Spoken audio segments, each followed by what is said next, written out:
Yang pertama adalah waktu saya melihat Jokowi di BAP di Polda, pengacaranya duduk di belakangnya, itu sangat menyedihkan. Pengacara duduk di belakang punggung daripada yang diperiksa. Terima kasih kepada Komisi 3 yang telah memberikan hak kepada tersangka ataupun terlapor ataupun saksi untuk didampingi oleh pengacara selama proses pemeriksaan baik penyelidikan maupun penyidikan. Mudah-mudahan itu tidak berubah. Nggak berubah kan Pak? Kalau perintah Pak Hotman nggak berubah, nggak kita rubah. Ya kalau bisa diperinci lebih lanjut, karena memang itu sangat menyedihkan. Selama ini kita antar klien ke KPK, kita disuruh diduduk kayak patung di bawah. Pak Jokowi diperiksa, pengacaranya duduk di belakang. Itu sangat tidak ada harga diri pengacara. Yang kedua, Indonesia ini menurut Bank Dunia 194 juta penduduk miskin dari 280 juta. Berarti 194 juta tidak mampu menyewa pengacara. Jadi pra-peradilan itu adalah salah satu kunci utama untuk mengetes apakah KUHP dan dilaksanakan dengan benar. Namun ketentuan mengenai pra-peradilan ini masih terlalu umum. Hanya sebatas penahanan dan sebagainya. Harusnya ada pasal yang jelas-jelas mengatakan bahwa salah satu alasan pra-peradilan adalah apabila hak tersangka saksi sesuai dengan ketentuan perundang-undangan dilanggar dan pelanggaran KUHP berhak mengajukan pra-peradilan. Itu akan sangat membantu untuk rakyat miskin terutama. Ya. Yang berikutnya adalah mengenai penyelidikan maupun penyidikan.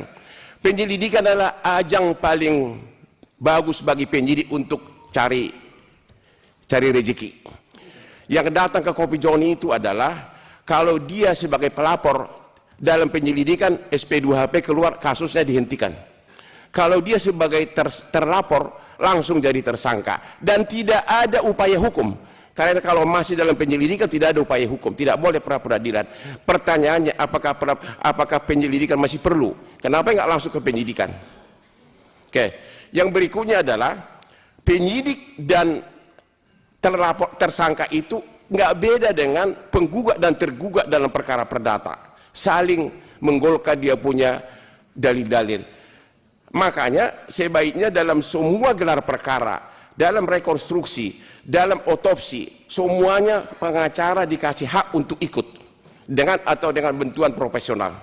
Itu akan lebih fair, terutama waktu gelar perkara. Itu sangat perlu. Tapi yang paling saya fokus tadi itu adalah pra-peradilan itu ini terlalu umum. Justru inilah kunci daripada ngetes apakah hak daripada warga itu diinjak-injak atau tidak. Yang terakhir, sebenarnya banyak di sini titipan dari para profesor karena sudah ada tertulis. Satu lagi Pak, hampir setiap perkara pidana, terutama yang tersangkanya berduit sampai PK, selalu ada ahli. Akan tetapi di Indonesia ini ahli tidak boleh bicara tentang fakta. Saya sudah mengikuti persidangan begitu banyak di Singapura, di arbitrasi maupun perkara pidana. Justru ahli itulah yang paling tepat memberikan pendapat analisa terhadap fakta. Dia yang tahu menerapkan teorinya terhadap fakta. Soal nanti apakah pendapatnya diakui oleh hakim, itu kan haknya hakim. Jadi sekali lagi agar ditambahkan pasal bahwa ahli berhak memberikan komentar. Ini saya sudah alami langsung 10 tahun lalu di Singapura. Sekarang ini setiap orang PK mendatangkan ahli, tapi dia hanya kayak buat syair aja. Ngomong no, habis itu selesai. Tidak pernah diterapkan teori-teorinya itu terhadap fakta kejadian. Itu akan lebih seru dan akan lebih mendalam mengenai kasusnya. Saya kira hanya itu aja. Tolong saya hanya fokuskan pra-peradilannya itu terlalu umum. Rakyat haknya terinjak-injak. Justru itulah kesempatan untuk menghentikan kasus. Jangan hanya soal sah tidaknya penahanan, tapi setiap hak daripada tersangka maupun saksi yang dilanggar menurut peraturan perundang-undangan ataupun yang melanggar KUHP berhak sebagai alasan pra-peradilan. Itu baru Komisi 3 menjadi pahlawan. Jangan lupa yang datang ke Kopi Joni itu dulu-dulunya berkuasa loh Pak.